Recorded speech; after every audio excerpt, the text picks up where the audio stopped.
जय हिंद दोस्तों। नेवी के प्रोजेक्ट 75I के रिगार्डिंग एक इम्पॉर्टेंट अपडेट सामने आया है जिसमें एल&टी सबमरीन्स की टेंडरिंग रेस से बाहर हो चुकी है। डिफेंस मिनिस्ट्री ने एल&टी की बिड को नॉन कंप्लायंट माना है, मतलब वो इंडियन नेवी की टेक्निकल रिक्वायरमेंट्स को पूरा नहीं कर पाई है। नाउ एल&टी जैसे हम जानते हैं कि स्पेन की नवेंशिया फर्म के साथ पार्टनरशिप करके ये सबमरीन्स ऑफर कर रही थी, बट हमने पहले भी बात की थी कि नवेंशिया ने जो एआईपी के ट्रायल्स दिखाए थे तो उसमें सबमरीन की जगह एक लैंड बेस्ड प्रोटोटाइप का यूज़ किया गया था, पर नेवी एआईपी के ट्रायल्स सबमरीन पर चाहती थी। और एल&टी के बाहर होने का मतलब है इन 6 एआईपी इंटीग्रेटेड सबमरीन्स का कॉन्ट्रैक्ट मिलेगा माज़ागाओन डॉक शिप बिल्डर्स एमडीएल को, जो शुरू से ही प्रोजेक्ट 75I का फेवरेट कॉन्टेंडर था। एमडीएल जर्मनी की टीकेएमएस के साथ टाई अप करके ये कन्वेंशनल सबमरीन्स ऑफर कर रही है, पर देखा जाए तो लास्ट ईयर ट्रायल्स के दौरान टीकेएमएस भी नेवी की रिक्वायरमेंट्स को पूरी तरह से सेटिस्फाई नहीं कर पाई थी, जिसमें उन्होंने एक स्मॉलर एआईपी को डेमोन्स्ट्रेट किया था, बट नेवी की रिक्वायरमेंट्स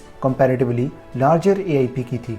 और अब एमडीएल और टीकेएमएस जॉइंटली एक लार्जर एआईपी सिस्टम और लार्जर सबमरीन को डिज़ाइन करेंगे एज कम्पेयर टू जो ट्रायल्स के दौरान शो किया गया था। टीकेएमएस ने अपनी टाइप 214 सबमरीन के बेसिस पर नई सबमरीन ऑफर की थी, बट उसकी डिस्प्लेसमेंट नेवी की रिक्वायरमेंट्स के मुकाबले कम है, सो रिक्वायरमेंट्स के अकॉर्डिंगली एक नए प्लेटफॉर्म को डिज़ाइन किया जाएगा। इसके बाद इस प्रोजेक्ट की कॉस्ट की बात करें तो जब डिफेंस मिनिस्ट्री द्वारा इस प्रोजेक्ट 75I को अप्रूव किया गया था तो उस टाइम इसकी कॉस्ट 43,000 करोड़ एक्सपेक्ट की गई थी, बट अब रिवाइज्ड कैलकुलेशंस के बाद इस पूरे प्रोजेक्ट की कॉस्ट 70,000 करोड़ एक्सपेक्ट की जा रही है। मूविंग फर्दर, अब दोनों कंटेंडर्स को इन्फॉर्म करने के बाद 45 डेज के अंदर एल&टी डिफेंस मिनिस्ट्री के इस डिसीजन को चैलेंज कर सकती है और 45 दिन पूरे होने के बाद एमडीएल की तरफ से बिड ओपन की जाएगी और फर्दर कॉस्ट नेगोशिएशंस स्टार्ट होंगी। इसके बाद डिलीवरी की बात करें तो नेवी की प्रपोजल के अकॉर्डिंग कॉन्ट्रैक्ट साइन होने के 7 साल के अंदर पहली सबमरीन को डिलीवर करने की रिक्वायरमेंट है।